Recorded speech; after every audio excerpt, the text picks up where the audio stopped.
ആദ്യമായിട്ടാണ് അമ്മ ഇങ്ങനെ ആഹാരം കഴിക്കുന്നത് ഞാൻ കാണുന്നത്. കിട്ടുന്ന ആഹാരം മുഴുവൻ പെട്ടെന്ന് തന്നെ വാരി വലിച്ച് ആർത്തിയോടുകൂടി കഴിക്കുന്ന ശോഭനാമ്മയല്ലാണ്ട് ഒരു തരി പറ്റുപോലും വച്ചിരുന്ന് കഴിക്കുന്ന ശോഭനാമ്മയെ ഞാൻ കണ്ടിട്ടില്ല. ഇത് കണ്ടപ്പോൾ തന്നെ ഞാൻ ചേട്ടനോട് പറഞ്ഞു, എന്തോ ഒരു പ്രശ്നമുണ്ട് അമ്മയ്ക്ക് എന്ന് ഞാൻ പറഞ്ഞിട്ടുണ്ടായിരുന്നു. പക്ഷേ ആ പ്രശ്നത്തിൻ്റെ ആക്കാതെ പറഞ്ഞത് കുറച്ച് കഴിഞ്ഞപ്പോഴാണ് അമ്മ അവിടെ നിന്ന് എണീച്ച് പാത്രം കഴുകാനായിട്ട് പോയി. പാത്രം കഴുകാനും പോയില്ല, അമ്മ കഴിച്ച് കഴിഞ്ഞിട്ട് ആ പാത്രമായിട്ട് അവിടെ തന്നെ ഇരുന്നു. അപ്പം ഞാനാ പറഞ്ഞു, അമ്മ പോയി പാത്രം കഴുകാമെന്ന് പറഞ്ഞു. പാത്രം കഴുകാനായിട്ട് അമ്മയ്ക്ക് പൈപ്പിൻ്റെ മൂട് ഞാൻ തന്നെയാണ് ചൂണ്ടിക്കാണിച്ചു കൊടുത്തത്. കാരണം എങ്ങോട്ട് പോകണമെന്ന് അറിഞ്ഞുകൊണ്ട് അമ്മ നിൽക്കുന്നതായിട്ട് എനിക്ക് ഫീൽ ചെയ്തു. അത് കഴിഞ്ഞ് പിന്നെ അമ്മ കാണിക്കുന്നതൊക്കെ എന്താണെന്ന് എനിക്കൊരു പിടിയും കിട്ടുന്നില്ല. ഞാൻ കുറേ സമയം അമ്മയെ നോക്കിക്കൊണ്ടൊക്കെ നിന്നിട്ടാണ് പിന്നെയാണ് ഞാൻ ഈ വീഡിയോ എടുക്കുന്നത്. കാരണം നിങ്ങൾക്ക് കണ്ടാൽ മനസ്സിലാവും, അമ്മ പാത്രം കഴുകുന്നത് ഞാൻ വീഡിയോ എടുത്തിട്ടില്ല. അമ്മ എന്തൊക്കെയാണ് കാണിക്കുന്നത് ഒരു പിടി എനിക്ക് കിട്ടുന്നുണ്ടായിരുന്നില്ല. വളരെ വിഷമത്തോടെയാണ് ഈ വീഡിയോ ഞാൻ നിങ്ങളുടെ മുൻപിൽ എത്തിക്കുന്നത്. ഒരിക്കൽ പോലും ഇങ്ങനെ നിങ്ങളുടെ മുൻപിൽ അമ്മയെ കാണിക്കണമെന്നോ അല്ലെങ്കിൽ അമ്മയുടെ സാഹചര്യം മനസ്സിലാക്കണമെന്നോ ഞാൻ മനസ്സിൽ പോലും ചിന്തിച്ചിട്ടില്ല. പക്ഷേ ഇത് കാണിക്കണമെന്ന് കരുതുന്നത് വേറൊന്നുമില്ല. അമ്മ ഏതൊക്കെ ഘട്ടങ്ങളിലൂടെയാണ് അമ്മയുടെ ജീവിതത്തിൽ കൂടെ അമ്മ പാസ് ചെയ്യുന്നതെന്ന് നിങ്ങൾ അറിയണം. ഒരു സമയത്ത് വളരെ ആക്റ്റീവായിട്ടും നന്നായിട്ട് സംസാരിക്കുകയൊക്കെ ചെയ്യുന്ന ഒരു ശോഭനയും മറുവശത്തുകൂടി ഇങ്ങനെയും ഒരു ഘട്ടമുണ്ടെന്ന് നിങ്ങൾ മനസ്സിലാക്കണമെന്ന് എനിക്ക് തോന്നി. അത് വേറൊന്നും കൊണ്ടല്ല, അമ്മയെ നിങ്ങളാരും മോശക്കാരിയായിട്ടോ അല്ലെങ്കിൽ അയ്യോ അമ്മ അങ്ങനെയും കൂടെ സംഭവിക്കുന്നുണ്ടോ എന്ന് ചിത്രീകരിക്കാനല്ല. അമ്മയെന്നല്ല ഏതൊരു വ്യക്തിക്കും, ഇപ്പോൾ ശോഭന എന്നല്ല ഏതൊരു വ്യക്തിക്കും അവരുടെ ലൈഫിൽ പല പല ഘട്ടങ്ങൾ നമ്മൾ തരണം ചെയ്ത് മാത്രമേ കടന്നു പോകാൻ പറ്റുള്ളൂ എന്ന് നമ്മൾ സ്വയം അറിയാനും കൂടിയാണ് ഈ വീഡിയോ ഞാൻ നിങ്ങൾക്ക് കാണിക്കുന്നത് കേട്ടോ.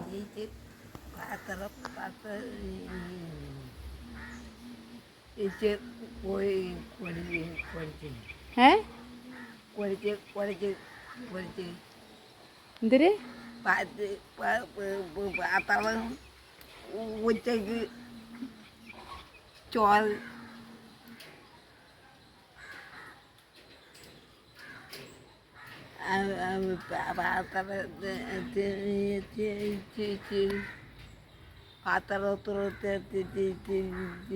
കഴി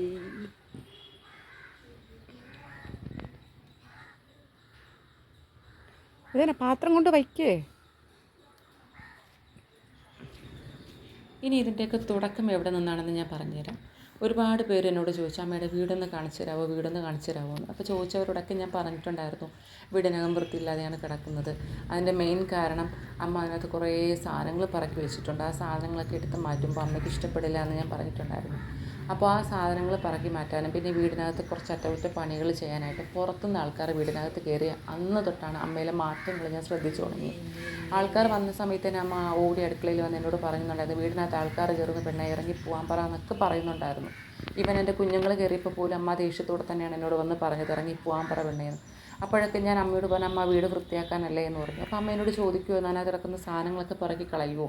അപ്പോൾ ഞാൻ പറഞ്ഞില്ല, സാധനങ്ങളൊക്കെ അവിടെ തന്നെ ഉണ്ടാവും. അപ്പോൾ എന്നാലും ഒരു സമാശ്വാസം അമ്മയ്ക്ക് ഉണ്ടായിരുന്നു, ആകാം സാധനങ്ങളൊന്നും പറക്കി കളയില്ല എന്നുള്ളത്. എല്ലാം കഴിഞ്ഞ് ഓരോന്നോരോന്നായിട്ട് പറക്കി വെളിയിലൊക്കെ ഇടുന്ന കണ്ടപ്പോൾ അമ്മയ്ക്ക് ആകെ വിഷമമായി. അപ്പോൾ തൊട്ട് അമ്മ അവിടെ ഇവിടെ തൊടാണ്ട് ഓരോന്ന് സംസാരിക്കാനും അല്ലെങ്കിൽ ഇതുമാതിരി, അതായത് ഭയങ്കരമായിട്ട് സൈലൻ്റായിട്ട് റിയാക്ട് ചെയ്യാനൊക്കെ വേണ്ട. അല്ലെങ്കിൽ സാധാരണ അമ്മ ഭയങ്കരമായിട്ട് ഉറക്കലക്കുകയും അല്ലെങ്കിൽ തിരിച്ച് ശക്തിയോടുകൂടി തന്നെ തിരിച്ചെടുത്ത് വയ്ക്കാൻ ശ്രമിക്കുകയൊക്കെ ചെയ്യുന്ന ഒരു പ്രകൃതമായിരുന്നു അമ്മയുടേത്. പക്ഷേ ഇത് തികച്ചും വ്യത്യസ്തമായിരുന്നു അമ്മ ഇപ്രാവശ്യം കാണിച്ചത്. അപ്പോൾ ഞാൻ ഈ അമ്മയുടെ മാറ്റങ്ങൾ തുടങ്ങിയപ്പോൾ തന്നെ ചേട്ടനോട് ചോദിച്ചിട്ടുണ്ടായിരുന്നു, അതെന്താ അമ്മ ഇങ്ങനെ? അപ്പോൾ ചേട്ടൻ പറഞ്ഞ്, മുന്നേ എപ്പോഴോ ഒരു സമയത്ത് ഇങ്ങനെ വന്നിട്ടുണ്ടായിരുന്നു ഇതുപോലെ. അത് ഏതാണ് സാഹചര്യം എന്ന് ചെയ്യണ ഓർമ്മയില്ല. പക്ഷെ വന്നിട്ട് 2-3 ദിവസം കഴിഞ്ഞപ്പോൾ അമ്മ മാറി എന്നും പറഞ്ഞിട്ടുണ്ടായിരുന്നു. അതായത് ഫുള്ളി ആബ്സെൻറ്റ് മൈൻഡായി പോവുക. അമ്മ എവിടെയാണ് ഇരിക്കുന്നത്, എന്താണ് ചെയ്യുന്നത്, എന്തൊക്കെയാണ് ചെയ്യേണ്ടതെന്നുള്ള കാര്യങ്ങൾ ഫുള്ളി അങ്ങ് മറന്നു പോകുന്നൊരു കണ്ടീഷൻ. അപ്പോൾ ഇത് മുന്നേ ചേട്ടൻ കണ്ടിട്ടുള്ളതുകൊണ്ടാവണം ചേട്ടനതൊരു വലിയ ആഘാതമായിട്ട് തോന്നിയില്ല. പക്ഷേ എന്നെ സംബന്ധിച്ചിടത്തോളം ഞാനിത് ആദ്യമായിട്ടാണ് കാണുന്നത്. പാത്രം കൊണ്ട് വയ്ക്കമ്മ.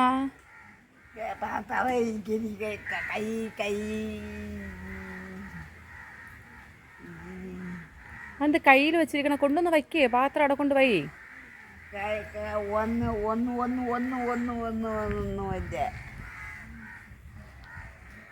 ഒന്നുമില്ല, അത് തന്നെ കൊണ്ടവിടെ വയ്ക്കേ. അങ്ങനെ കയ്യിൽ വെച്ചോണ്ടിരുന്നാൽ മതിയെ, കൊണ്ട് വയ്ക്കേ. ഞാൻ ശോഭനാമ്മയുടെ പല വേർഷൻസ് കണ്ടിട്ടുണ്ടെങ്കിലും ഇങ്ങനെ ഒരെണ്ണം ആദ്യമായിട്ടാണ്.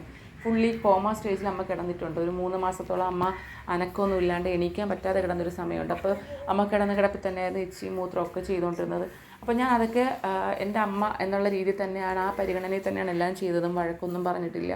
അമ്മയോട് ഒരു കുറ്റവും കുറവും പറഞ്ഞിട്ടില്ല, ചേട്ടനോടും പരിഭവം പറഞ്ഞിട്ടില്ല. ലീവ് എടുത്ത് നിന്ന് തന്നെ എൻ്റെ അമ്മയെ ഞാൻ നന്നായിട്ട് നോക്കിയൊരു സ്റ്റേജ് ഉണ്ടായിരുന്നു. പക്ഷേ അത് ആണെങ്കിൽ പോലും എനിക്ക് സഹിക്കായിരുന്നു. ഇത് എനിക്ക് സഹിക്കാൻ പറ്റുന്നതിലപ്പുറമായിരുന്നു. അമ്മയുടെ ഈ ഒരു പ്രവൃത്തിയും എനിക്ക് മനസ്സിന് ഉൾക്കൊള്ളാനേ പറ്റിയില്ല.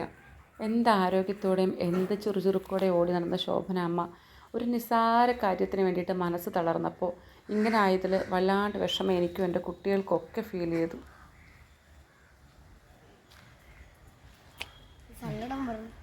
സാരമില്ല, മനുഷ്യൻ്റെ അവസ്ഥ ഇതാണടാ, ഇതാണ് മനുഷ്യൻ്റെ അവസ്ഥ. ഒരു നിമിഷം മതി.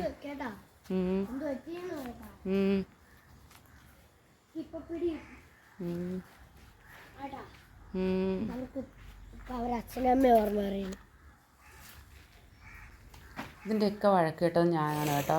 ചേട്ടനെ കുറേ വഴക്ക് പറഞ്ഞു. ചേട്ടൻ പറഞ്ഞു, അപ്പോഴേ ഞാൻ പറഞ്ഞതല്ലേ വേണ്ടാത്ത വേലയ്ക്ക് പോയതും പോരാ, ഇപ്പോൾ അവരിങ്ങനെ കണ്ടപ്പോൾ നിനക്ക് സമാധാനമായെന്ന് പറഞ്ഞ് കുറേ വഴക്ക് പറഞ്ഞു. ശരിയാണ്, ഞാൻ ആരെയൊക്കെയോ ബോധിപ്പിക്കാൻ വേണ്ടിയിട്ടാണ് എല്ലാം കാട്ടിക്കൂട്ടിയത്.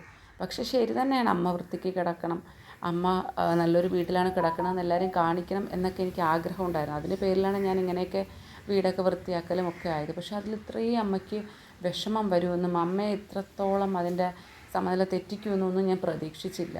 ഇതിൽ നിന്നൊരു കാര്യം എനിക്ക് മനസ്സിലായി. ഞാൻ ഇത്രയും നാൾ അമ്മയെ നിർബന്ധിച്ചൊന്നും ചെയ്യാണ്ടിരുന്നത് കൊണ്ടാണ് അമ്മ ഹാപ്പിയായിട്ട് എൻ്റെ കൂടെ പൊയ്ക്കൊണ്ടിരുന്നത്.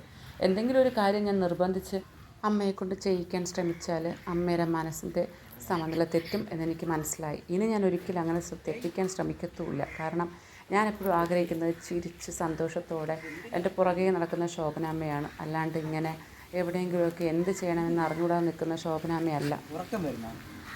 പിന്നെ കിടക്കണോ? പാത്രം കൊടുക്കുന്നുണ്ട്.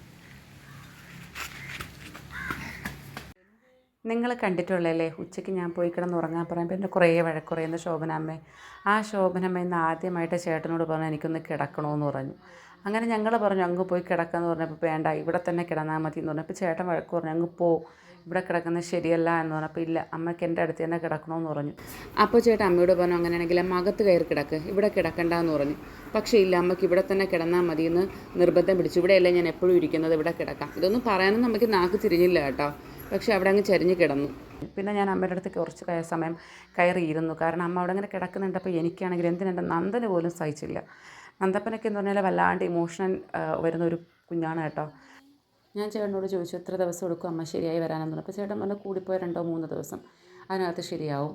ആ പഴയ കാര്യങ്ങളങ്ങ് മറന്നുപോയി. ആ വീടിൻ്റെ വൃത്തിയൊക്കെ കണ്ട് വീടിൻ്റെ ചന്തമൊക്കെ കാണുമ്പോൾ ഇതാണ് കൊള്ളാമായിരുന്നു എന്ന് തോന്നിക്കഴിഞ്ഞാൽ അമ്മയ്ക്ക് മാറ്റം വരും. ഇനിയിപ്പോൾ ടെൻഷൻ അടിക്കേണ്ടെന്ന് പറഞ്ഞിട്ട് ചേട്ടൻ എന്നെയും സമാധാനിപ്പിച്ചു, കുഞ്ഞുങ്ങളെ സമാധാനിപ്പിച്ചു.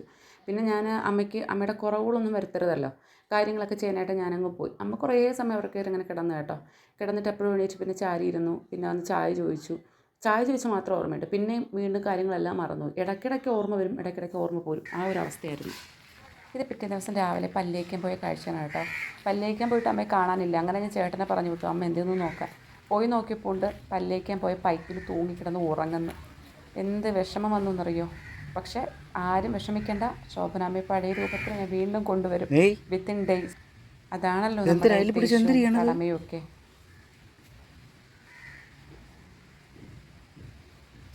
പല്ലിയേക്കുന്നേ അങ്ങോട്ട് തുറന്ന്